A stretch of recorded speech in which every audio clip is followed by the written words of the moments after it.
Child was sitting at home and he gets a phone call in the house, and the caller says, "May I speak to your parents, please?" And the child says, "My parents are not available." So the caller says, "Okay, is anyone else in the house?" The child says, "Yeah, actually, the police department are here." So the caller says, "Okay, may I speak to them, please?" The child says, "They're not available either." So the caller says, "Okay, is there anyone else there?" The child says, "The fire department is here." So the caller says, "May I speak to them, please?" And the child says, "Well, they're not either available." So the caller is really exasperated. He says, "You're telling me that your parents, the police department, the fire department, they're all in the house, and no one's available. What are they all so busy with?" And the child says, "Well, they're looking for me." Children are really impossible. But I'd like to present to you possibly an approach that will guide and help you understand children a little better and contribute to success in raising children. Before that, let's examine what causes one child to be happy, fulfilled, to be a well-adjusted, wholesome child, while on the other hand, another child could suffer from dysfunction, depression, and Rahman al-Islam, chas v'shalom, fall victim to substance abuse and all the terrible vices and really go off the beaten path, off the derech. What is it all about? And really, there are many determinants. There's not just one. There are many determinants that could contribute to the outcome of a child's either success or failure. There are many determinants. One determinant is school. If a child is being bullied in school, if a child's frightened to go to school, if a child goes to a class and the child is a high achiever and he's not being stimulated in the class, so he's not having extracurricular activities or enrichment, he feels stifled, that could really be something terrible. If the teacher is a condescending teacher that berates a child, that demeans a child, that's a horrible, horrible thing for a child. It could really cause a child to eventually go off. Technology. If a child goes ahead and goes online on the internet, one click on the internet could ruin a child or even an adult's, certainly a child's life. In neighborhood and friends, if a child falls into the wrong clique of friends, those friends could bring down the child terribly. And then, of course, there's learning disabilities. Learning disabilities, if a child is frustrated, if a child is humiliated because a child can't learn according to the level of the peers, that's also really, really, really devastating and disastrous and deleterious for the growth of the child. However, all those determinants aside, there's still one single greatest determinant that will really determine the outcome of your child and contribute to the child's success or failure, and that is the two most important people in the child's life. I'm speaking about the child's parents. There's no one more important to the child than the child's parents. The child is a composite, both genetically and psychologically, a composite of the parent. And that's why the Maharal says that Yeled, the Lashon HaKodesh, the Hebrew word for child, Yud Lamed Dal, Yud is 10, Lamed is 30, and Dal is 4. It equals 44, because Yeled is the byproduct. Yeled is the extension of the Av. Av is Aleph Beis is 3. Father, Aim is mother is 41. Aleph and Mem is 41. 3 and 41 is 44. Yeled is 44 because the child is the product of the surroundings of the parents. The more love, the more consistency, the more stability that the parents provide in the house, the more of a chance that child will be stable, will be consistent, and will be raised to become a healthy, productive adult. But it's dependent on the parents. And the same way a plant needs oxygen, sunlight, and water to grow and to be a healthy, vibrant plant, a child, the principal and primary ingredient in the child's life is love. The child needs love. Love means physical contact. It means hugging and kissing. It's very important for a child to get. It's good for their sensory development, and it's good for their confidence, esteem, to get love. And it's also verbal love, emotional love. To tell your child, I love you. You could say it numerous times today. Say, I love you. I care about you. You mean the world to me. There's nothing more precious, nothing more valuable to me. You could tell me anything in this world. I will not judge you. I am your parent that loves you. There's nothing more important than love. As a matter of fact, in Yiddishkeit and Judaism, we believe that love is so crucial that it is love that brings Hashem, that brings God's presence, God's Shekhinah into our homes. As a matter of fact, the Triska Maggid said, that how do you make Hashem? Through Ve'ahavta l'recha kamocha. And that's why the pasuk actually says, Ve'ahavta l'recha kamocha, ani Hashem. What makes Hashem? What brings God down into your life, into your home? Ve'ahavta l'recha kamocha. When you love one another. How is that? Because when one loves another, it means there are two people loving each other. When a parent loves a child and the child loves the parent, you have ahava and ahava coming together. Ahava, Aleph Hey Veis Hey is 13.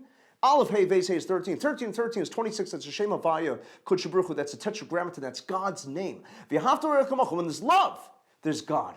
Says Rav Avram Masadi Gora, if you want to know how God's going to judge you, the Rebbeinu Shalom, how God, the Master of the Universe, will judge you in your life, it's commensurate with how much you love others. But particularly, of course, Kal V'chomer V'kol Shkein, how much you love your children.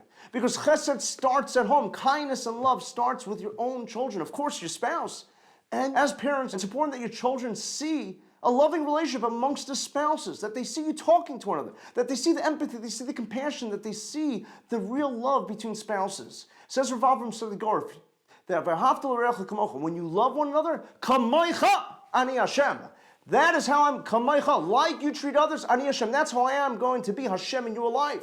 You want to know how I judge you? You want to know why things occur and transpire in your life? It depends on how much love you give. That's how important love is in a relationship. So let's examine a father's role and a mother's role in a child's life. A father is Av, Aleph Beis. That means that the father is the Aleph Beis, the building blocks, the ABC of the child's life. Many people think the father doesn't contribute too much in the growth and development of a child. They couldn't be further from the truth. That's a tremendous misconception and a misnomer. A father is exceedingly pivotal in a child's development. The father contributes, gives the child that stamina, the esteem, the confidence, the structure, the foundation, the fortitude. And the mother's Aleph Mem. Aleph Mem. Aleph is the first letter of the Hebrew alphabet of the Aleph Beis. Mem is the middle letter of the Aleph Beis. But visibly and patently missing is the Saf. Because usually Aleph Mem comes together with the Saf because the Saf is the last letter. Aleph represents the past. Mem represents the middle, the present. And Saf represents the future. But the mom, she imbues, she inculcates, she imparts and conveys the love, a preciousness, and a conviction to the child. Giving that child that sense, enveloping that child in the sense of confidence, but this sense of security, of warmth. So the child is bridged from the past, the values from the past, and now to the present. But a mother that coddles, a mother that suffocates, a mother that's overbearing and overwhelming the child is no good, because the mother has to equip the child with the tools, the wings, to be able to fly healthy and happy, and not to overwhelm or be overbearing to that child. And that's why the Suf is missing, the future, because the future is the child's. And that's why it says Maharal, a child is called a Yeled. Yeled, the etymology, the shorish of the word Yeled, the root is Dal. Dal meaning dependent. Every child is dependent. A child can't function without the parents. Of course, the diaper changing and the feeding, but the child needs a parent. But it's the objective of the parent, a good, healthy, emotionally sound parent, to take that child and eventually wean that child off the dependency to become a gadol. Gadol means a contraction of gomel dalim, weaning off the dependency, so the child could fly on their own and become a healthy, productive, happy, fulfilled adult. But it's all up to the parents. As a matter of fact, there's empirical research that corroborates this. The Center on Addiction and Substance Abuse from Columbia University shows conclusively that the more love that a child has, the more a child has the parents in the life, family time spent together, the less a child will be prone to substance abuse, means drugs, alcohol, and cigarettes. However, conversely, the less a parent spends with the child, that child has more, great and stronger chance of getting on drugs, alcohol, and cigarette smoking. I want to conclude with an idea. Shnei Rizal in Aliyah, the Shir, the Baal Tanya Shir, the name of Rav Mordechai, you heard it, Mipia Shmuel, directly from the Baal Shem Tov. The Baal Shem Tov said like this. Baal Shem Tov said a soul could descend to this world. A person could come onto planet Earth for 70, 80, maybe even 90 years. All for one objective, for one mission, for one tafka, for one purpose. To just impact one person's life, to do one chesed. How much more so then, that a person could descend to this world, to be able to cultivate, and to be able to persevere, and to be able to take care of one child, to give that child the necessary love that they need, to achieve, that parent could achieve the parent's tafkid and tikkun in life. So let's work on this together. Let's really strive to create loving homes where spouses love one another and where the house is a loving home where you bring down the Shekhinah of Ani Hashem. And when that house has the consistency and stability, because you remember your child, the Yeled, is the Avanim, is the product of the Avanim. And together, with teamwork, a husband and wife, the two parents, could really enable that child to grow up into a gadol that in turn will be the most amazing and best parent to his or her children. Thank you for listening.